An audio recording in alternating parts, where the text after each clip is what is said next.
Welcome to comrade Telugu news channel. స్వాగతం. ముందుగా headlines. Ayodhya గర్భగుడిలో రామ్లల్లా విగ్రహం.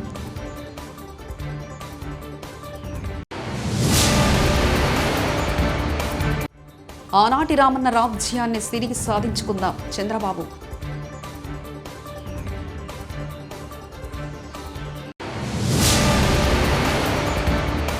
పేదల ఆకలి తీర్చిన నాయకుడు ఎన్టీఆర్. బాలకృష్ణ.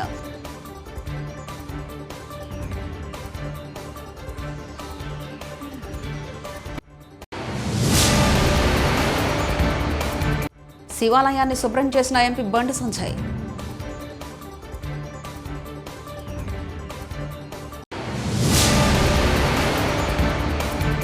సంక్షేమం అనే పదానికి నిజమైన నిర్వచనం ఎన్టీఆర్. పురంధేశ్వరి.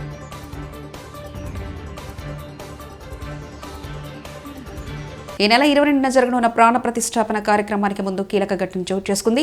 సుమారు 550 ఏళ్ల తర్వాత అయోధ్య రామాలయం గర్భగుడిలో రామ్లల్లా విగ్రహాన్ని ప్రతిష్ఠించారు.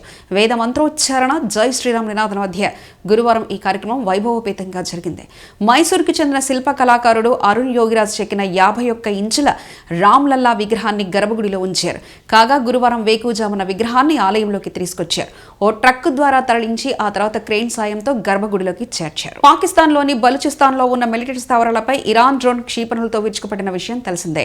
జైష్ ఆల్ ఆదిల్ అనే మిలిటరీ గ్రూప్ కి చెందిన 2 స్థావరాలపై దాడి చేసింది. ఈ దాడులపై భారత్ స్పందిస్తూ ఇది పూర్తిగా పాక్ ఇరాన్ల అంతర్గత వ్యవహారం అని తెలిపింది. ఉగ్రవాదాన్ని భారత్ ఏమాత్రం సహించబోదని తేల్చి చెప్పిన విదేశీ శాఖ కార్యదర్శి రణధీర్ జైస్వాల్ ఆత్మరక్షణలో భాగంగా కొన్ని దేశాలు తీసుకున్న చర్యలను అర్థం చేసుకోగలమని అన్నారు. ఉమ్మడి ఆంధ్రప్రదేశ్ ముఖ్యమంత్రి టీడీపీ వ్యవస్థాపకుడు నందమూరి తారక రామారావు వర్ధంతి సందర్భంగా ఆ పార్టీ అధినేత నారా చంద్రబాబు నాయుడు నివాళులర్పించారు. ఎన్టీఆర్ స్ఫూర్తిగా అందరం కదిలి తిరిగి రామరాజ్య స్థాపనకు కృషి చేయాలని పిలుపునిచ్చారు. బలహీన వర్గాల అణచివేత, పేదలకు ఇంకా పేదలుగా మారుస్తున్న పాలన, సమాజంలో ఏ ఒక్కరికి దక్కని భద్రతలతో తెలుగును ఎలా అల్లాడుతుందని ఎన్టీఆర్ ఆనాడు తెలుగుదేశం పిలుస్తోంది రా కదలిరా అని ఇచ్చిన పిలుపును స్ఫూర్తిగా తీసుకుని రా కదలిరా కార్యక్రమానికి పిలుపునిచ్చానని చంద్రబాబు పేర్కొన్నారు. తెలుగు ప్రజలారా రండి, ఆనాటి రామన్న రాజ్యాన్ని తిరిగి సాధించుకుందాం, ఎన్టీఆర్ కు అసలైన నివాళి అర్పించుకుందామని చంద్రబాబు పిలుపునిచ్చారు.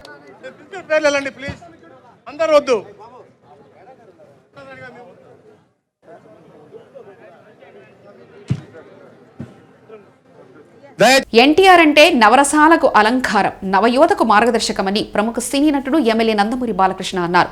పేదల ఆకలి తీర్చిన నాయకుడని తెలిపారు. ఆయన వర్ధంతి సందర్భంగా ఎన్టీఆర్ ఘట్లో కుటుంబ సభ్యులతో కలిసి బాలకృష్ణ నివాళులర్పించారు. ఎన్టీఆర్ కు ఆయన కుమార్తె తెలుగుదేశం పార్టీ అధినేత చంద్రబాబు సతీమణి నారా భువనేశ్వరి నివాళులర్పించారు.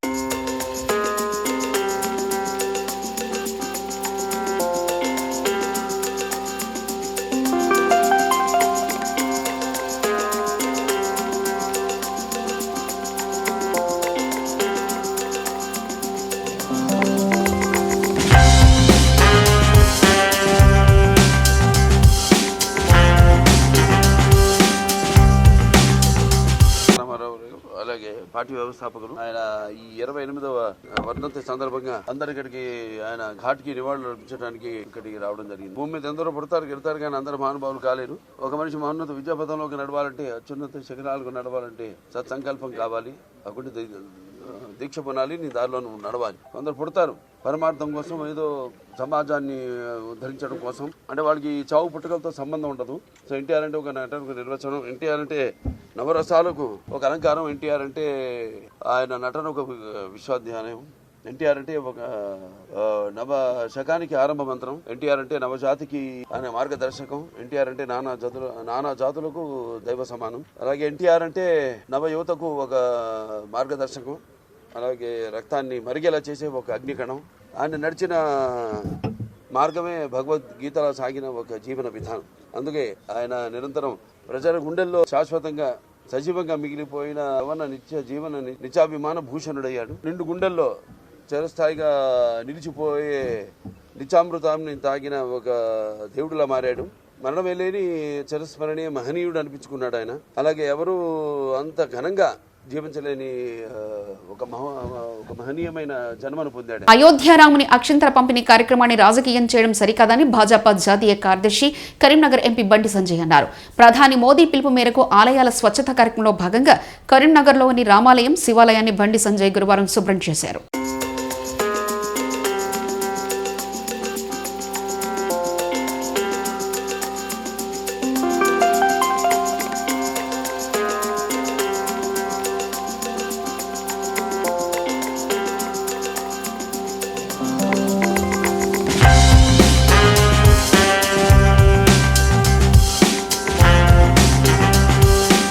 అక్షింతలలో బాస్మతి బియ్యము, రేషన్ బియ్యం, జై శ్రీరామ్ బియ్యం ఉంటాయా? చెప్పాలి. అక్షింతలే. దాని పవిత్రత తెలియకుండా మాట్లాడితే దానికి ఏం సమాధానం చెప్పలేము. దానికి మంచి పద్ధతి కాదు. పోయిపోయి వాళ్ళ కుటుంబ సభ్యులు నడితే అక్షింతల కార్యక్రమం ఏందో విమర్శించే వాళ్ళు ఎవరైనా కూడా అక్షింతల కార్యక్రమం పవిత్రత ఏంది, దాని ప్రాముఖ్యత ఏంది, దాని ప్రాధాన్యత ఏందో పోయి మీ కుటుంబ సభ్యులు నడితే, మీ పక్కింటి వాళ్ళు నడితే, మీ ప్రాంతంలో నుండి అర్చకులు నడితే దాని యొక్క ప్రాధాన్యత ప్రాముఖ్యత తెలుస్తుంది. కానీ దయచేసి మళ్ళీ చెప్తున్నాను, విమర్శలు ప్రతి విమర్శలకు ఇది సమయం కాదు. ఇది రాజకీయ పార్టీకి సంబంధించిన కార్యక్రమం కాదు. అందరం కలిసిమెలిసి ఒక పండుగ వాతావరణంలో నిర్వహించుకునే కార్యక్రమం. మా ప్రియతమ నేత దేశ ప్రధాని నరేంద్ర మోడీ గారు, మా జాతీయ అధ్యక్షులు జేపీ నడ్డా గారు ఇచ్చినటువంటి పిలుపు మేరకు దేశంలో ఉన్నటువంటి దేవాలయాలను శుభ్రం చేయాలి, సేవా కార్యక్రమాలు చేయాలని చెప్పి వారు ఇచ్చిన పిలుపు మేరకు నేను ఈరోజు కరీంనగర్లోని పద్మనగర్లో జరిగినటువంటి సంక్షేమం అనే పదానికి నిజమైన నిర్వచనం ఎన్టీఆర్ అని భాజపా ఏపీ అధ్యక్షురాలు పురంధేశ్వరి పేర్కొన్నారు. ఆయన వర్ధంతి సందర్భంగా విజయవాడలోని ఎన్టీఆర్ విగ్రహానికి ఆమె నివాళులర్పించారు.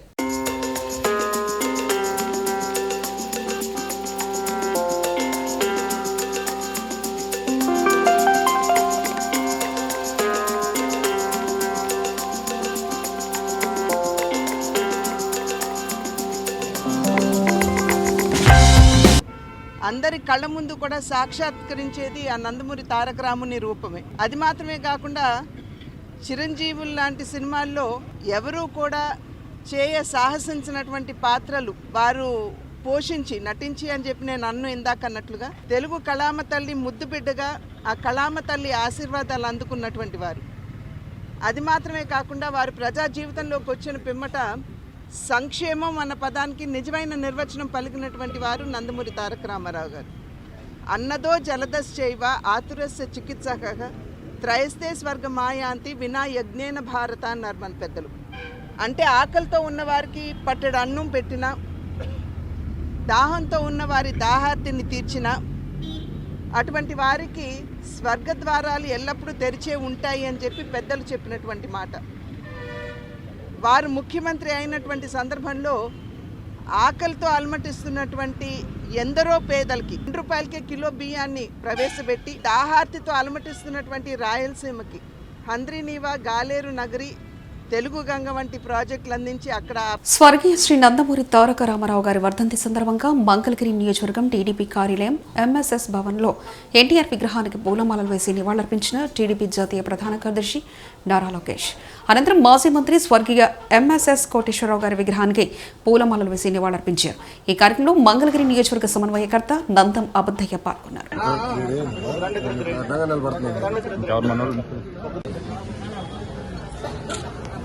జోహార్ అన్న ఎన్టీఆర్, జోహార్ అన్న ఎన్టీఆర్, జోహార్ అన్న ఎన్టీఆర్, జోహార్. వదిలాలి తెలుగుదేశం పార్టీ, వదిలాలి తెలుగుదేశం పార్టీ, వదిలాలి తెలుగుదేశం పార్టీ, వదిలాలి లోకేష్ గారి నాయకత్వం, వదిలాలి జోహార్ అన్న ఎన్టీఆర్, జోహార్, జోహార్ అన్న ఎన్టీఆర్, జోహార్, జోహార్ అన్న ఎన్టీఆర్, జోహార్, జోహార్ అన్న ఎన్టీఆర్, జోహార్, జోహార్ అన్న ఎన్టీఆర్, జోహార్, జోహార్ అన్న ఎన్టీఆర్, జోహార్.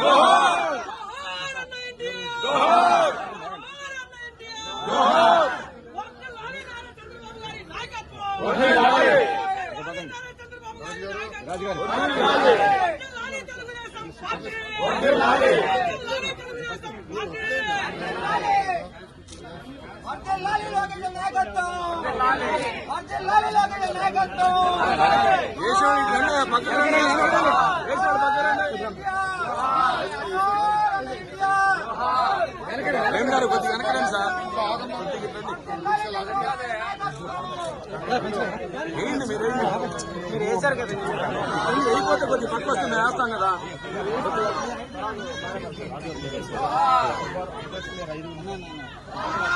సారథి గారు, సారథి గారు, సుబ్బారావు, అమర సుబ్బారావు వేసారా?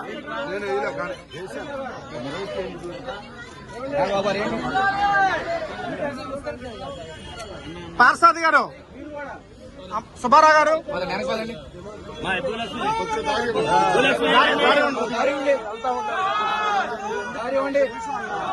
గారు సంగారెడ్డి జిల్లా పటాన్చెరు నియోజకవర్గం గన్పూర్ గ్రామంలో నూతన జిల్లా పరిషత్ పాఠశాల ప్రారంభించారు ఎమ్మెల్యే గూడ మహిపాల్ రెడ్డి.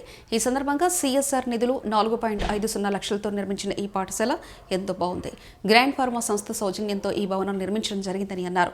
విద్యార్థులందరూ శ్రద్ధతో చదవాలని సూచించారు.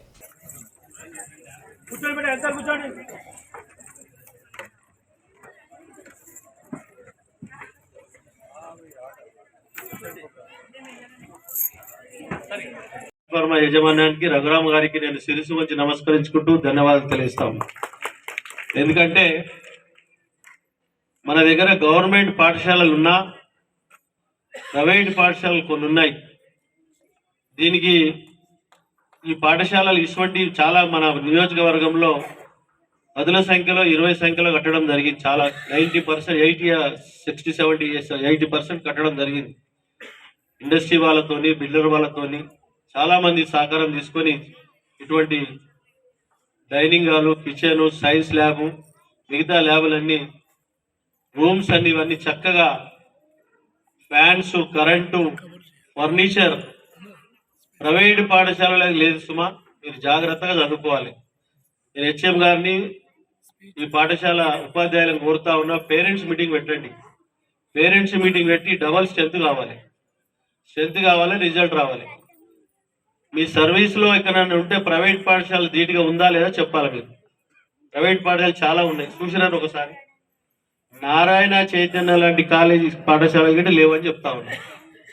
కాబట్టి దయచేసి మీరు శ్రద్ధ వహించి పేరెంట్స్ మీటింగ్ ఎన్ని రోజులకు ఒకసారి పెడతారు? 3 నెలల 6 నెలల, నెలకు ఒకసారి కాదు 2 నెలలకు ఒకసారి పెట్టండి. కానీ మీరు స్ట్రెంత్ను పెంచాలి. సో గ్రామ పెద్దలందరూ కూర్చొని పెట్టాలి. మరి క్వాలిఫైడ్ టీచర్స్ ఉన్నారు, పాఠశాల ఉంది, ఫర్నిచర్ ఉంది, ల్యాబ్ ఉన్నది, కిచెన్ ఉన్నది, డైనింగ్ ఉన్నది, అన్నీ ఉన్నాయి. ప్రైవేట్ పాఠశాల చూపించింది. కాబట్టి దయచేసి మీరు శ్రద్ధ వహించి, పసిపిల్లలు పశువుడు దేవుడితో సమానం. వాళ్ళు మీరు ఏ విధంగా బెండ్ చేస్తే ఆ విధంగా బెండ్ అవుతారు. కమ్మరులకు మన ఈ నెల 22వ తేదీన అయోధ్యలో ప్రారంభమవుతున్న భవ్యరామ మందిరంలో దేవుడి సేవకు ఉపయోగించే 108 కేజీల మహాకర్పూరాన్ని పంపించే మహాభాగ్యం మాకి దక్కునేందుకు చాలా సంతోషిస్తున్నామని Swastik group of industries chairman Padala Nayanakar తెలిపారు. దేశవ్యాప్తంగా ఉన్న ఎంతో మంది హిందువులు తమ ఆరాధ్య దైవం శ్రీరాముడి భవ్యరామ మందిరాన్ని ఈ నెల 22వ తేదీన అయోధ్యలో ఘనంగా ప్రారంభించుకుంటున్నామని, ప్రపంచవ్యాప్తంగా కోట్ల మంది ప్రజలు ఈ వేడుకలను మరో దీపావళిగా ఘనంగా జరుపుకుంటారని విశ్వ హిందూ పరిషత్ రాష్ట్ర కార్యదర్శి డాక్టర్ వెంకటేశ్వరరాజు తెలిపారు. నేటి అయోధ్యలో మొట్టమొదటిసారి అశోక్ సింఘాలజీ ఆధ్వర్యంలో ఓ దళిత నాయకుడైన కామేశ్వర భోపాల్ చేతుల మీదుగా అయోధ్యలో శిలాన్యాసం జరిగి తిరిగి ఈ నెల 22వ తేదీన రామ్లల్లా విగ్రహ ఏర్పాటు వరకు ఎంతో మంది కరసేవకులు తమ ప్రాణాలను అర్పించి ఈ భవ్యరామ మందిరం ఏర్పాటుకు కృషి చేశారని గుర్తు చేశారు. ఇక అయోధ్యలో ప్రారంభమవుతున్న భవ్యరామ మందిర సేవలకు ఎంతమంది దాతలు ముందుకొచ్చినా కూడా తెలంగాణ రాష్ట్రానికి కేవలం 3 అనుమతులు వచ్చాయని, మొదటి రోజు దేవుడికి అందించే హారతిని స్వస్తిక్ గ్రూప్ ఆఫ్ కంపెనీస్ 108 కేజీల మహాకర్పూరాన్ని అంబర్పేటలోని ఆలయంలో పూజా కార్యక్రమాలు నిర్వహించి విశ్వ హిందూ పరిషత్ సభ్యులకు అందజేశారు. ఈ కర్పూరాన్ని ఈ నెల 21వ తేదీలోపు అయోధ్యలో రామ మందిర ట్రస్ట్ సభ్యులకు అందజేసి దేవుడి మొదటి హారతికి కర్పూరాన్ని వినియోగిస్తారని విశ్వ హిందూ పరిషత్ రాష్ట్ర కార్యదర్శి డాక్టర్ వెంకటేశ్వరరాజు తెలిపారు. తర్వాత రామ బంటులు రాముని యొక్క ఏదైతే భక్తులు ఎవరైతే ఉన్నారో రక్త తర్పణం ఇచ్చిన తర్వాత జరుగుతున్నటువంటి యొక్క కార్యక్రమం ఏదైతే ఉందో విజయం సాధించామనేటువంటిది ఈ రోజు ఉన్నటువంటి ఈ తరం వాళ్ళు ఆ యొక్క రాముని యొక్క ఆ రామ్లల విగ్రహ ప్రతిష్ట కనులారా చూడబోతున్నారు. నిజంగా ఒక్కసారి ఆలోచిస్తే ఆనాడు బాబరు మీర్ బాకీ ద్వారా చేసినటువంటి ఆ యొక్క భవ్యమైనటువంటి విక్రమాదిత్యుడు కట్టినటువంటి ఆ యొక్క ఆలయాన్ని ధ్వంసం చేసి, అదొక్కటే కాదు దాదాపుగా మన భారతదేశంలో 34,000 మందిరాలను ధ్వంసం చేసి మసీదులుగా మార్చినటువంటి ఆ దుష్ట మూకలు ఏవైతే ఉన్నాయో వాటికి ఈరోజు సమాధానంగా మనం కోర్టు ద్వారా తీసుకొచ్చినటువంటి ఆ యొక్క ఏదైతే ఆ బ్రహ్మాండమైనటువంటి భవ్యమైనటువంటి ఆ తీర్పు ఏదైతే ఉందో దాని ద్వారా ఈరోజు మనం ఈ యొక్క రామ్లల విగ్రహ ప్రతిష్ఠ జరగబోతున్నది. అయితే ఆ రోజు మనం అలనాడు రామచంద్రుడు సీతాదేవిని తీసుకొచ్చి అయోధ్యలో ఏ విధంగానైతే బ్రహ్మాండమైనటువంటి పర్వం జరుపుకున్నామో, దీపావళి జరుపుకున్నామో, అదేవిధంగా మరో దీపావళి రేపు 22వ తారీఖు నాడు జరపాల్సినటువంటి అవసరం రామభక్తులందరిపైన ఉంది. ఈరోజు నిజంగా ఒక్కసారి ఆలోచిస్తే రాముడు ఎక్కడ పుట్టాడు, రాముడు ఏ ఇంజనీరింగ్ కాలేజీలో చదివి తలైమన్నార్ నుంచి ధనుష్కోడి వరకు ఆ రాక రామవారధిని కట్టాడు అని అడిగినటువంటి ఈ దేశంలో ఉన్నటువంటి కొంతమంది ప్రబుద్ధులు ఉన్నటువంటి ఈ దేశంలో ఇంకొక ముఖ్యమైనటువంటి విషయం ఏంటంటే ఎలక్షన్స్ రాగానే రామజన్మభూమి ఇక ఇదే మీ పని, విశ్వ హిందూ పరిషత్కి ఏం పని లేదు, ఆర్ఎస్ఎస్కి ఏం పని లేదు, బీజేపీకి ఏం పని లేదు మరి ఏమన్నా.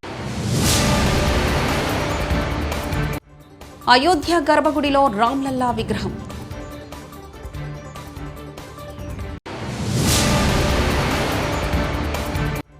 ఆనాటి రామన్న రాజ్యాన్ని తిరిగి సాధించుకుందాం చంద్రబాబు.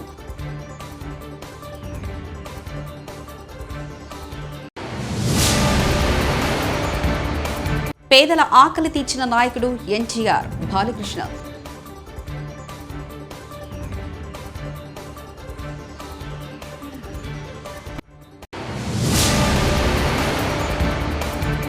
శివాలయాన్ని శుభ్రం చేసిన ఎంపీ బండి సంజయ్.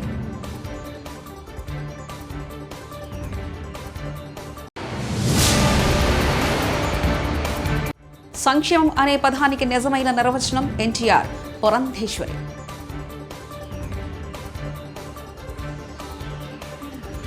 ఇవి బులెటిన్ విశేషాలు. చూస్తూనే ఉండండి కామ్రేడ్ తెలుగు న్యూస్ ఛానల్. ప్రతినిధి ఒంటేరు రమేష్ చంద్ర పరకాల.